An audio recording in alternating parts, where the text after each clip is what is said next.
Big breaking news coming in affecting the lives of 24 lakh aspirants. NTA has released the results of NEET undergrad examination. Welcome my dear students and friends. NEET UG 2024 এর latest update নিয়ে চলে এলাম তোমাদের জন্য। আজকে NTA result publish করলো। এই বলে প্রথম NTA এর ইতিহাসে বা NEET UG এর ইতিহাসে প্রথমবার কোনো রেজাল্ট দুবার পাবলিশ হলো। কেন হলো বা এই রেজাল্ট থেকে কি কি হতে পারে বা সামনে রিনিট হতে পারে কিনা, এই সমস্ত সম্ভাবনা নিয়ে আলোচনা করব এই ছোট্ট আপডেটটিতে। কেউ পুরো ভিডিওটা না দেখে চলে যাবে না বা বন্ধ করবে না, এবং অবশ্যই যারা নিট দিয়েছে এবং দেবে আগামী বছর প্রত্যেককে আমি অনুরোধ করব যে ভিডিওটি অবশ্যই দেখবে, সেই সঙ্গে বন্ধুদেরকে শেয়ার করবে, এবং যারা এখনো আমাদের পরিবারের সদস্য হওনি তারা অবশ্যই চ্যানেলটিকে সাবস্ক্রাইব করে নেবে। গত 18 তারিখের সুপ্রিম কোর্টের নির্দেশ অনুযায়ী আজ NTA নিটের রেজাল্ট পাবলিশ করলো সেন্টার ওয়াইজ বা শহর বা সিটি অনুযায়ী কিংবা স্টেট ওয়াইজ। কেন করলো না, 18 তারিখে পরিষ্কার জানিয়ে দিয়েছিল সুপ্রিম কোর্ট যে দুর্নীতি বা প্রশ্ন ফাঁসের প্রভাব কতটা পড়েছে সেটা জানার একমাত্র উপায় সেন্টার ওয়াইজ রেজাল্ট পাবলিশ করতে হবে। তাহলেই বুঝতে পারা যাবে যে কোনো সেন্টারে প্রশ্ন যদি ফাঁস হয়ে থাকে তাহলে সেই সেন্টারে যে সমস্ত পরীক্ষার্থীরা পরীক্ষা দিয়েছিল তাদের রেজাল্ট তুলনামূলকভাবে অনেক বেটার হবে এবং বেশি সংখ্যক ছেলে বেশি মার্ক পাবে। তাই একটা দারুণ পর্যবেক্ষণ দিয়েছিল সুপ্রিম কোর্ট এবং সেই মোতাবেক আজ NTA centre wise result publish করলো। তোমরা প্রত্যেকে সেই রেজাল্ট দেখতে পাবে। আমি দেখিয়ে দেব যে তোমরা NTA এর মূল ওয়েবসাইটে ঢোকার পরে কিভাবে দেখবে, এবং প্রত্যেকটা স্টেটের প্রত্যেকটা সেন্টারের রেজাল্ট দিয়ে দিয়েছে। সেখান থেকে এবারে কোর্ট বা সুপ্রিম কোর্ট পরিষ্কারভাবে জানতে পারবে যে সত্যি কোনো সেন্টারে এই ধরনের প্রশ্ন ফাঁসের প্রভাব পড়েছে কিনা। যেখানে NTA দাবি করছে যে না, সেরকম কোনো প্রশ্ন ফাঁস বা কোনো ব্যাপক আকারে প্রশ্ন ফাঁসের যে অভিযোগ উঠেছে সেই তথ্যটি সঠিক নয়।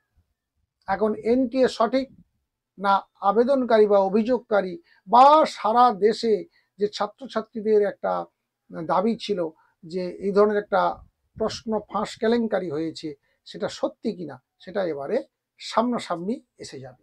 তাই সুপ্রিম কোর্টের নির্দেশে সেই রেজাল্ট অবশেষে পাবলিশ করলো আজ 20 তারিখে। আগামী শুনানি রয়েছে সামনের সোমবার। আশা করি সেদিন এই রেজাল্ট প্রকাশের পর সুপ্রিম কোর্টের পর্যবেক্ষণ আমরা জানতে পারবো বা বিচারপতিগণ কি সিদ্ধান্ত নিতে চলেছেন তার একটা অনুমান করব, এবং সেই সঙ্গে আমরা এটাও প্রত্যাশা করব যে আর বেশি তারিখের পর তারিখ না দিয়ে অন্তত আগামী যে শুনানির ডেট রয়েছে সোমবার, অথবা খুব বেশি হলে আর একটি ডেট নিয়ে যেন এই সমস্যার সমাধান করা হয়। কারণ সেদিনও বলেছিলাম, আজও বলছি যে যে সমস্ত ছাত্রছাত্রীরা আগামী বছর নিট দেওয়ার জন্য প্রিপারেশন নিয়ে নিয়েছো বা নিতে চলেছো, এই সুপ্রিম কোর্টের সিদ্ধান্ত শোনার পর শুরু করবে বলে ভাবছো, তাদের বলবো তোমরা এখন থেকে প্রিপারেশন শুরু করো।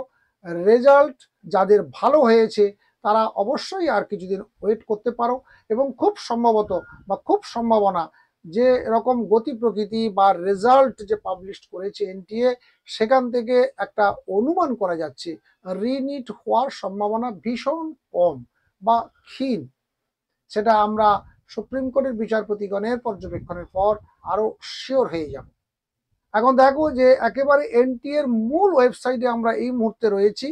এই ওয়েবসাইটের দেখো এইখানে নোটিশটি প্রকাশিত হয়েছে, এই জায়গাটিতে দেখে নাও পাবলিশ করেছে আজকে নোটিশ।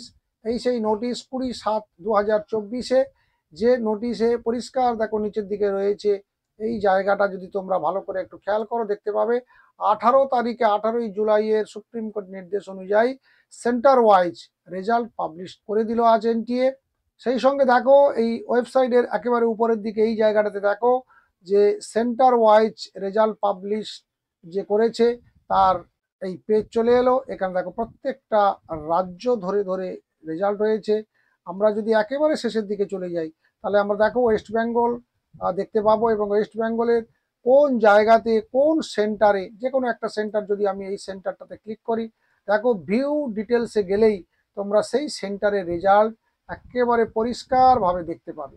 এখানে এনটিএ একটা ভালো দিক তুলে ধরেছে, সেটা এনটিএর কৃতিত্ব নয়, সুপ্রিম কোর্টের নির্দেশ অনুযায়ী যে কোনো ছাত্রছাত্রীর তার আইডেন্টিফিকেশন কিন্তু ডিসক্লোজ করা যাবে না।